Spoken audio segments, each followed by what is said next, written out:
It was an exciting new game mode to shake up League of Legends and the entire multiplayer online battle arena genre. Dominion promised fast-paced action and provided an alternative but yet innovative experience to the classic Summoner's Rift. It was released in 2011 as a permanent game mode, however it was retired in 2016. This video will analyze the reasons why Dominion never stayed afloat and declined in popularity. Along the way, we will relive nostalgic moments the community had inside the Crystal Scar, as well as shine a light on those who consider Dominion their home. My name is Kudo, and this is a retrospective on Dominion.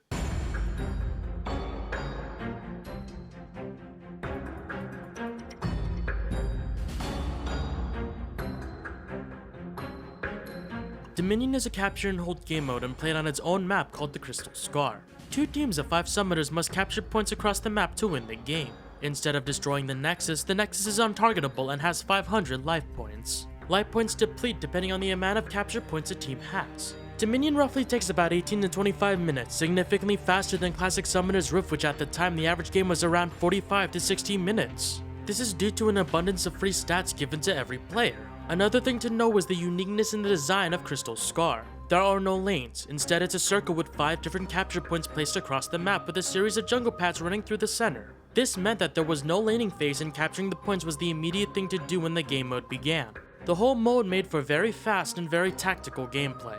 Dominion was released with a normal queue and draft queue. Riot said that rank queue would be implemented in the future. The goal for Dominion is to make a complementary experience in League of Legends. Ideally, you could play a couple of fast-paced, high-intensity games here in the Crystal Scar, and then if you want something larger and more strategic, you could go back to the Summoner's Rift. This game mode was first playable to the public at Gamescom 2011 and PAX Prime 2011. After numerous beta tests, Dominion was officially released to the public on September 23, 2011. The mode was well received by the community. The idea of a faster game mode than Summoner's Rift was significant for the time. However, despite garnering a dedicated fanbase, it was not as popular as Summoner's Rift. This could be attributed to the fact that it was a genuinely new, innovative game mode. While Riot marketed as such, players would practically have to learn a whole new game, which would take time. For a fast-paced mode, people didn't know what to do. There was no tutorial and the community was unable to establish a meta. There was nothing to set the tone. The only thing people knew about Dominion was that it was just fast and fun. What do you think about Dominion? I mean, so many people are looking forward.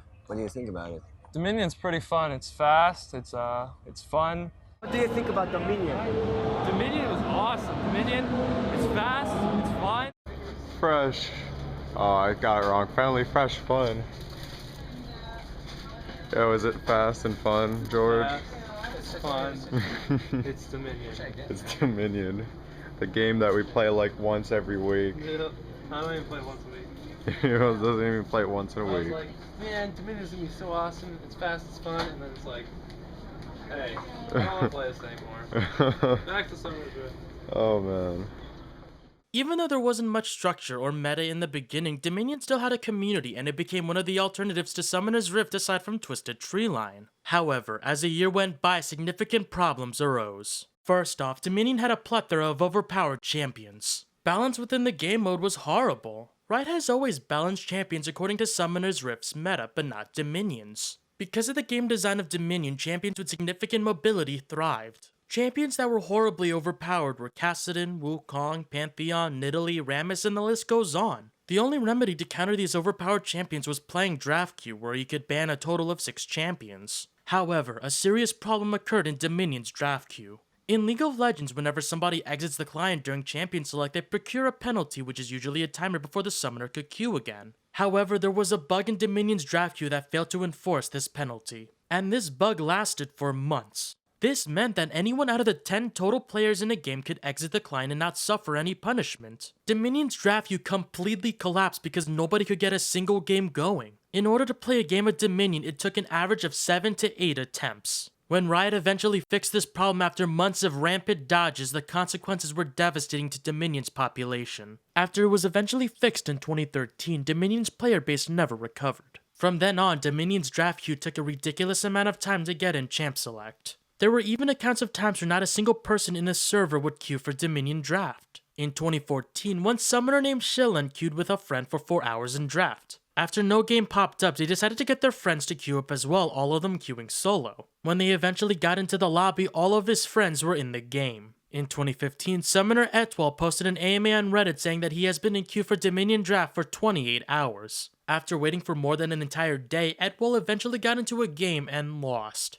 The nail in the coffin for Dominion was a problem that affected both blind and draft queue and specifically lower leveled accounts. Lower level Dominion queues were infested by bots. A new player would most likely play with several bots on their team. They would need to play more than 15 to 20 games to get out of that MMR, and even then there would still be one bot per team. A new player's experience to Dominion would single-handedly be ruined by bots. It was not worth it to play a Dominion game, nor was it remotely fun. It prevented any new players from playing Dominion. Throughout the years of decline, the dedicated Dominion community have made numerous attempts to communicate with Riot and share their grievances and provide solutions. The community advocated for a ranked queue. It was originally promised by Riot but never came to fruition. In 2014, Riot and Manwolf responded to the pleas for this queue. Manwolf stated, Dominion does not have the player base to support a ranked queue right now. It's not a matter of diluting the primary game mode or needing extra dev support, the population isn't large enough to sustain a healthy queue. When a healthy queue is not met, we see stuff like increased toxicity, higher turnover, decrease in queue size, and a generally degraded play experience. In the year 2016, Dominion was universally accepted as a dead game mode. You can use the graphics and the visuals of the Crystal Scar as a metaphor for Riot's attention to the game mode. By comparing the visual upgrades of the Summoner's Rift over time, you can see where Riot's priorities were. Essentially, Dominion was virtually abandoned by Riot. On February 22nd, 2016, Riot officially retired Dominion and removed the Crystal Scar from the game. In the retirement post, Lansey stated that only 0.5% of the entire player base of League of Legends played Dominion. Pertaining to the company's attention to Dominion, Riot Lansey stated, "We've trapped ourselves in a vicious cycle where the queue isn't large enough to warrant major attention but falls prey to bugs and periods of imbalance from the introduction of new champions and items."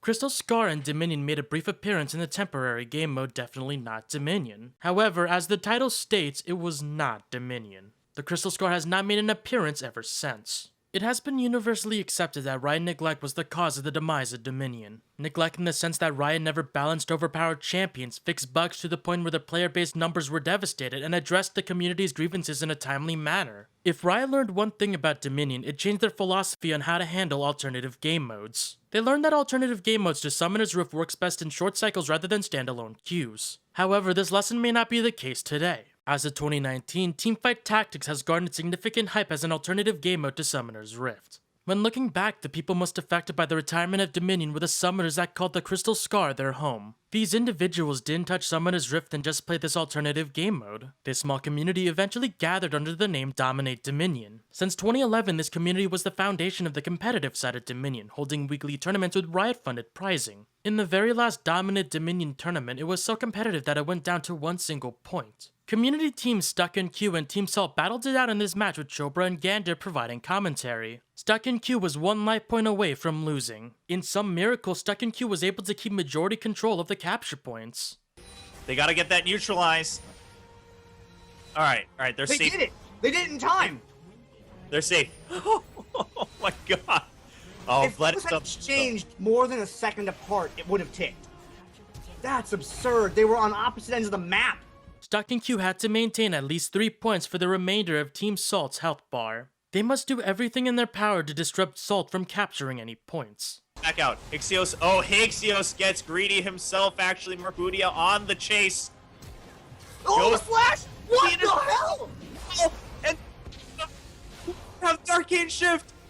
Oh, but there's another Skills casted! What just happened? Shanna trying to just now stall for their own sake on the. Ezreal's down. But they point's get neutral. Oh, it is neutral. They bought some time. Where's the drill? The drill! They got the drill, Chobra! Yeah, but it's not taken yet. It's only talent coming out. Oh no, Cassidon's with. Or no, it's Mal. Ezreal's got their. Holy crap! They just got it! Wait. Oh, they're gonna get the refinery. It's a forecast. They That's can't gonna come be. back. There's no time. That's gonna be GG. The 1 point. Oh my. The 1 point comeback. Wow! Team Stuck in Q executed one of the most incredible comebacks in competitive Dominion's history on the very last tournament before Riot retired the game mode. I'd like to conclude this video with a shout out to the Dominion community. While most have moved on from League of Legends since the game mode's demise, this incredibly small percentage of the player base came together to play what they love and vocalize their grievances in every way possible. Rioter Manwolf can also be given credit for doing his best to appease the community and balancing the game mode in the later years. Maybe one day we could see the return of the Crystal Scar. Whether you remember Dominion for its gameplay or the custom game mode hide and seek or the long queues and bots, it is still a significant piece of League of Legends history. My name is Kudo. Feel free to like this video and subscribe to this channel to learn more about the history of League of Legends in the esports industry. Most importantly, thank you for watching.